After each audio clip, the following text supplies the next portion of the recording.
Sri Krishna Parabrahmane Namaha. Sri Sadguru Paramatmane Namaha. Sarva Maharshibhyo Namaha. 20th Sloka. Tyaktva karma phala sangam nityatrupto nirashrayaha karmanyabhipravrittopi naiva kinchit karoti saha. Substance. He who has given up attachment to the fruits of work, who is ever content, who does not depend upon anything, though engaged in action, does not verily do anything. Commentary. The state of the Jivan Mukta is described here. Firstly, he has abandoned all attachment for the fruits of work. Secondly, he is eternally satisfied in the self. Third, he does not depend upon anything. That is, Atma alone is his sole refuge. Such a man, though he is deeply engaged in 1,000 activities, is really not doing anything at all. Several sages and Mahatmas have done immortal work for the good of humanity in that spirit. They are not attached to the fruits of work because they have surrendered everything to the Lord. They are ever content. They are ever content because they experience the bliss of the self beyond which there is no delight anywhere at all. Their content is not conditioned by time, place, and circumstances, and therefore they are ever content. Nityatruptaha. The ignorant man is always seeking refuge in this and that material object, because the gross mind can only exist by clinging to such gross objects, however wretched they may be. Without such prop, he cannot live. That is why man clings to objects in spite of all the suffering that they caused by possession and non-possession. The wise man, on the other hand, have found his abode of peace in Atma and never falls down to the plane of matter, though he lives in a physical body. For such a man, action is no action. Lord Krishna exhorts Arjuna to find that state and live in it, while carrying out all the duties which he is called upon to perform by his earthly position as a human being. Question. Who is the person who does not action while engaged in work? Answer. The man who is not attached to the fruits of work, ever content, depending on nothing, though he acts, does not do anything. The qualities of the man who, while working with the body, is not tainted by sin are described. 21st Sloka. Nirashiryat chittatma vyatyaktva sarva parigraha shariram kevalam karma kurvannapnoti kilbisham. Substance. He who is free from hope, who is self-controlled, who has abandoned all possessions, though working merely with the body, does not get sin. Commentary. 3 attributes of the Jivan Mukta are mentioned here. First, desireless. Second, self-controlled. Third, abandoning all possessions. The man who has no desire to enjoy the pleasures of the objective world has his mind turned upwards in the contemplation of Atma. He finds all happiness there. So even though he works, he cannot have any attachment for the fruits of works. Self-control leads to Atma Gnana.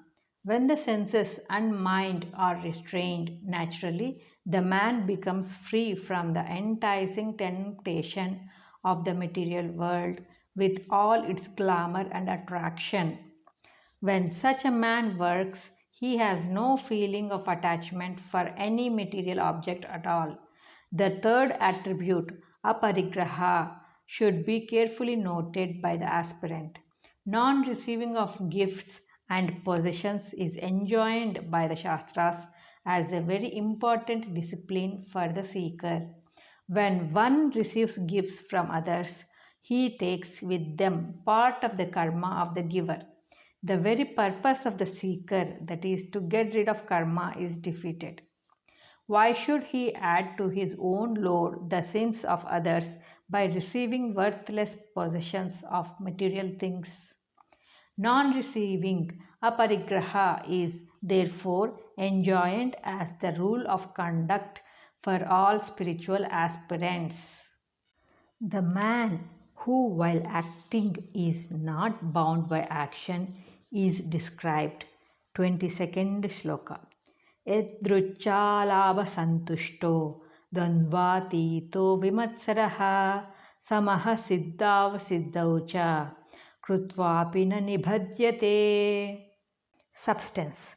Content with whatsoever he gets without efforts, free from the pains of opposites, free from malice, balanced in success and failure, though acting he is not bound.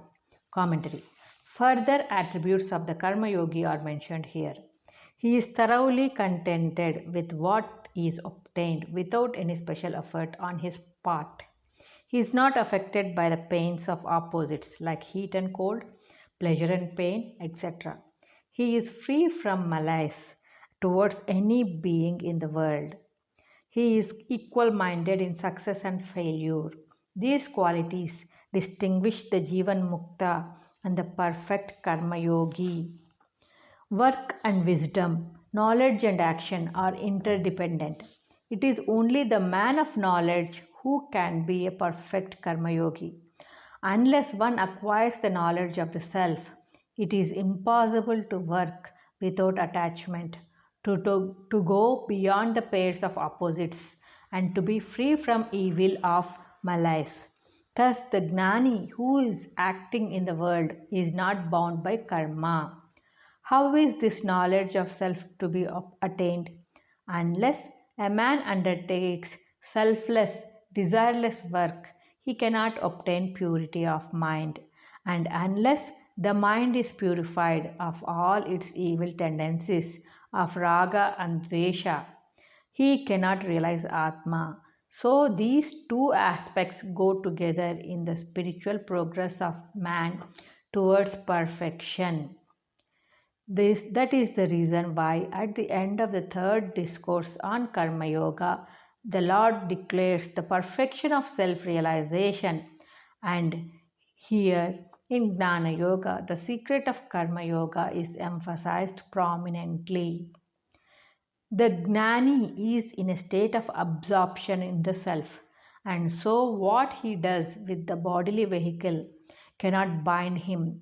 He knows clearly that he has nothing to gain or lose by action or inaction, because he is united with Brahman.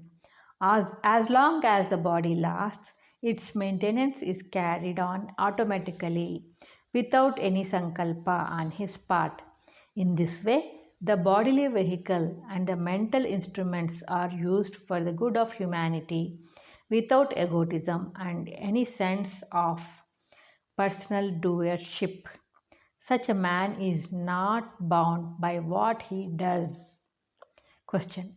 Who is not bound by action while working? Answer. One who is contented with what he obtains without effort, who is not affected by the pairs of opposites, who is free from envy, and who is equal-minded in success and failure, is not bound by what he does. 23rd sloka. Gata sangasya muktasya gnanavastitachetasah yajnayacharataha karma samagram praviliyate. Substance. Of the man who is devoid of attachment, who is liberated, whose mind is established in knowledge, and the whole action performed in the spirit of sacrifice is dissolved. Commentary. The essential qualities of the man of knowledge are described here. First, non-attachment. Second, freedom from desire and hatred. attraction and repulsion. Third, absorption in Atma. Fourth, performing work in the spirit of sacrifice. The karma of the sage who possesses these qualities is entirely dissolved. Whose mind is established in knowledge means the mind of the sage is established in knowledge.